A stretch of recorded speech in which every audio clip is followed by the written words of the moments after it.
큰 박수로 맞이해 주시기 바랍니다. 예, 먼저 좀 들어가기 앞서가지고, 오늘 프리덤 엣지라고 하는 한미일 군사훈련이 오늘 시작이 됐죠. 이제 프리덤 엣지로 상징되는 한미일 사이에서의 군사협력, 사실상 이제 동맹이라고까지 볼 수 있는 이 군사협력이 저는 좀 통합이라고 하는 키워드로 볼 필요가 있는 것 같아요. 한미일에서의 통합적인 지휘체계를 구축하는 이런 흐름이 현재 지금 만들어지고 있는 것이고요. 다음 달에 있을 나토 정상회의에 아시아 국가들이 또 이제 초청받아서 가고 있는 이런 걸 놓고 보면은 결국 유럽 중심의 나토 동맹과 아시아 동맹이 또한 통합되는 이 흐름으로 지금 가고 있는 거죠. 그리고 또 하나의 통합 흐름은 미국의 핵 전력과 소위 한국의 혹은 일본의 재래식 전력이 통합되는 이런 흐름으로 가고 있는 것이 최근 저희들이 좀 한국 사회에서 목도하고 있는 현실인 것 같고, 어쩌면은 미국 중심의 통합적인 이 흐름에 맞춰서 역시나 좀 조로 사이의 통합적인 어떠한 대응 능력 이런 것들을 만들어가는 것이 아닌가라는 문제의식을 갖고 있습니다. 그리고 좀 물론 이제 우리 이행 교수님께서 많이 말씀하셨던 것처럼 이 조로 신조약이 군사 안보에 국한된 동맹, 군사 동맹이라고만 볼 수 없는 어쩌면 더 큰 의미를 갖는 다양한 내용들이 있긴 하지만은 일단은 그래도 군사 동맹에 대한 논의가 현재 이루어지고 있는 것 같아가지고 군사 동맹에 대한 몇 가지 좀 쟁점 이런 것들을 좀 정리해 보는 것으로 하겠습니다. 저는 뭐 사실상 자동 개입 조항이라고 봐야 되는 것이 아닐까라는 것이 저의 기본적인 문제 의식이고요. 그럼에도 불구하고 자동 개입의 가능성을 열었다라는 해석도 있는 것이고, 이행 교수님처럼 적어도 논리적으로 무조건적인 자동 개입이라고 부르기는 어렵다라고도 볼 수도 있고, 또 일각에서는 또 자동 개입 여부는 불확실하다라는 의견도 다양하게 존재합니다. 그러니까 미국이 맺고 있는 조약 중에서 그래도 그 중에서 가장 강력한 조약이 나토 동맹입니다. 그러면 이제 나토 동맹과 비교를 해본다고 한다면 최소한 나토를 최소한 능가하는 강도가 이번에 합의가 되었다라는 것은 좀 분명한 것이 아닐까라고 생각하는데, 조로 조약은요, 역시나 이제 각 나토 조약의 4조와 조로 조약 3조가 비슷한 내용들을 담고 있는 건데, 조로 조약 3조는 샬이라는 것으로 해석되는 러시아 원문이 들어가 있습니다. 그래서 이제 즉각적으로 행동해야 한다, 가동시켜야 한다라고 하는 거죠. 그래서 일단은 협의의 수준과 강도에서 조로 3조가 좀 더 세다라는 얘기는 가능하겠다, 이런 얘기가 가능해지는 것이고요. 나토 조약 5조와 조로 조약 4조가 군사적 지원에 대한 이런 문제입니다. 역시 나토 조약은 will assist라고 돼 있죠. 그리고 무력 사용을 포함하여 필요하다고 가지된 조치이고, 조로 조약 4조에서 이것이 이제 군사적 및 기타 원조라고 표현을 하고 있기 때문에 여기 이 부분에서는 큰 차이는 없습니다. 다만 앞서 얘기했던 것처럼 will과 shall의 차이, 그리고 지체 없이 즉 immediately라고 하는 이 부분이 있는 것으로 보아서 이 전쟁 발발 시에 동맹 발동 역시나 최소한 나토보다는 현재 조로 조약이 좀 더 강도가 세다라는 얘기가 가능해지지 않겠는가라고 정리를 해봤습니다.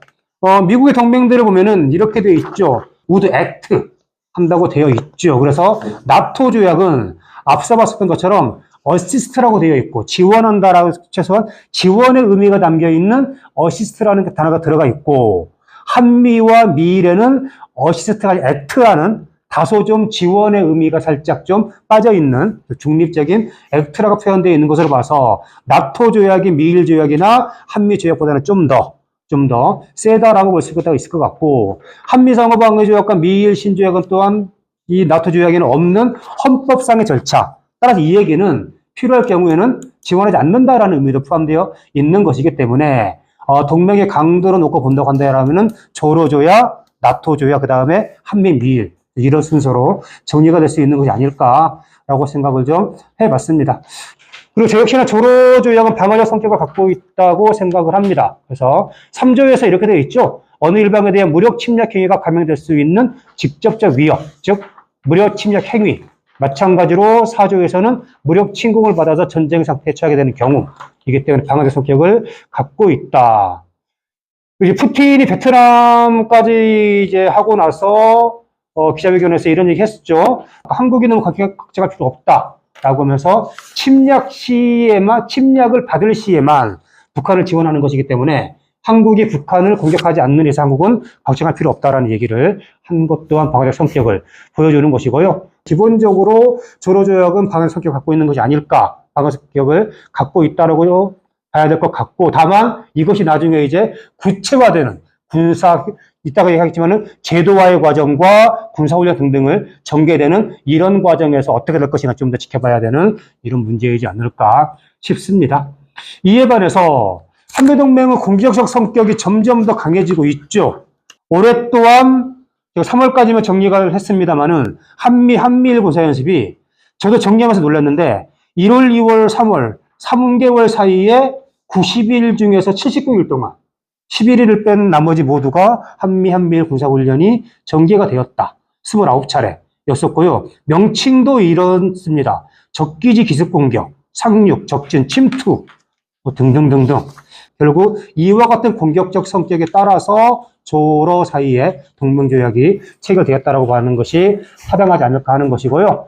좀 전에 우리 김희경 교수님께서도 왜 조로가 이와 같은 조약 체결하게 되었는가에 대한 말씀을 간단하게 하셨는데, 올해 들어와서 나토의 굉장히 위험한 질주, 즉 우크라이나에 나토가 지원한 무기가 러시아 영토를 공격할 수 있는 것을 허용하는 굉장히 위험한 질주가 진행이 되면서 그러니까 냉전해체 탈냉전 이후 지금까지 30년간의 과정 속에서 결국은 러시아의 안전보장에 대한 요구가 거부가 되었던 것을 좀 주되게 좀 봐야 되는 것이 아닐까 싶고요. 뭐 대북 외교, 비핵화 협상이라고 표현할 수 있겠습니다만은 대북 외교 역시나 실패의 과정이었었죠. 첫 번째 기회가 94년도 제네바 기본합의서는 결국은 깨져버렸죠. 그리고 두 번째 기회가 2005년 9.19 공동성명 이때는 역시나 깨져버렸습니다. 그리고 세 번째 기회가 2018년 판문점 선언, 북미 9월 평양선언, 싱가포르 북미 공동성명 등등에서 확인되는 세 차례의 비핵화의 기회가 모두 깨졌다. 북한의 입장에서는 비핵화에 없었던 핵무기를 포기함으로써 안전보장을 받으려고 했었던 북한의 목표가 좌절되었다라는 얘기도 가능해지는 것이고요. 이 흐름의 맥락 속에서 미국은 협력하려 하지 않았다라는 사실을 저희는 잘 알고 있고, 그리고 역시 마찬가지로 2022년부터 한미동맹의 위험한 질주가 시작이 됐죠. 전략자산 전개가 합의가 되었었고, 2023년도에 많은 군사연습, 그리고 작년에 핵협의그룹 등등이 만들어지는 이 과정 속에서 결국은 조선의 안전보장 요구가 거부되는 이러한 상황들, 러시아와 조선의 입장에서는 두 나라 사이에서의 안전보장을 동맹을 통해서 확보하고자 했었던 이런 흐름들이 최근의 상황이 만들어진 것이 아닐까 싶고, 저는 그래서 조로조약은 저는 조로 입장에서는 합리적 선택이라고 봐야 되는 것이 아닐까라고 생각을 합니다. 안전보장을 위한 동맹이었고 동맹을 통한 안전보장을 받으려고 하는 합리적 선택으로 바라봐야 되는 것이 아닐까라고 생각을 하고요. 저는 또한 가장 강한 핵 독트린을 가진 두 국가의 동맹이다라고 저는 생각을 합니다. 그러니까 조선 같은 경우는 2022년도 9월 달에 핵 정책을 법제화했죠. 그리고 거기에는 사실상 핵 선제 공격 독트린이라고 볼 수 있을 내용들이 담겨져 있습니다. 그리고 이번에 푸틴이 여러 차례 최근에 들어와서 언급을 하고 있는 것처럼 러시아 역시나 핵 독트린을 변경을 하고 있는 과정에 있는 것 같습니다. 즉, 핵 선제 공격 불사용 독트린에서 아마도 핵 선제 독트린으로 변경하려고 하는 이런 흐름이지 않을까 싶어서 가장 강한 핵 독트린을 가진 두 국가의 동맹이라는 이런 성격도 같이 갖고 있는 것 같다. 인 것이고요.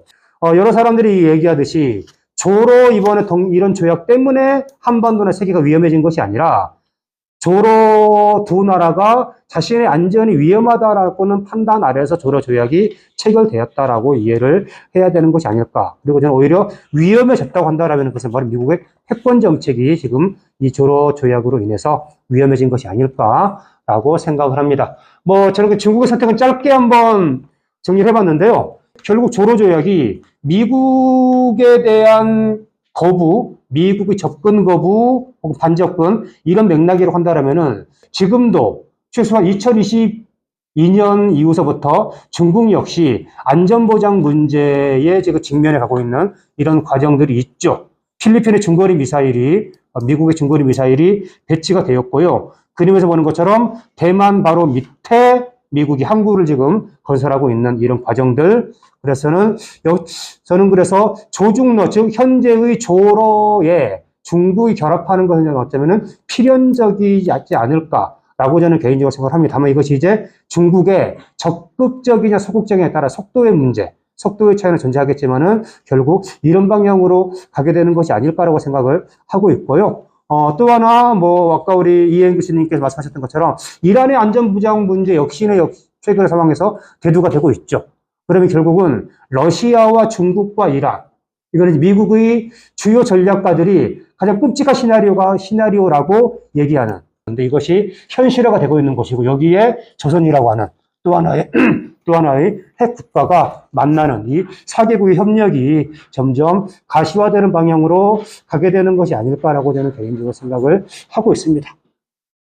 저는 그래서,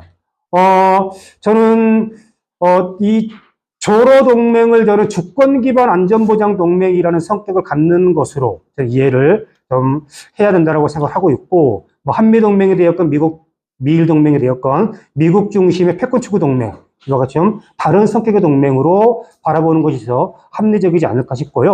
그래서 전자 같은 경우에는 다극질서로의 전환을 지향을 하고 있는 것이고, 후자 같은 경우는 미국 1급 패권의 유지를 지향을 하고 있는 것이고, 조중러, 한미일, 이와 같은 흐름으로 가고 있는 것 같고, 다만, 국제사회를 기본적으로, 지배하는 프레임은 권위주의 혹은 독재 프레임과 자유민주라고 프레임, 이 두 개의 프레임이 또한 지배를 하고 있기 때문에 다극질서로의 전환이라는 것이 힘있게 한국 사회에서는 좀 합의가 되지 않는 이런 어려운 과정들이 만들어지고 있는 것이 아닐까 싶습니다.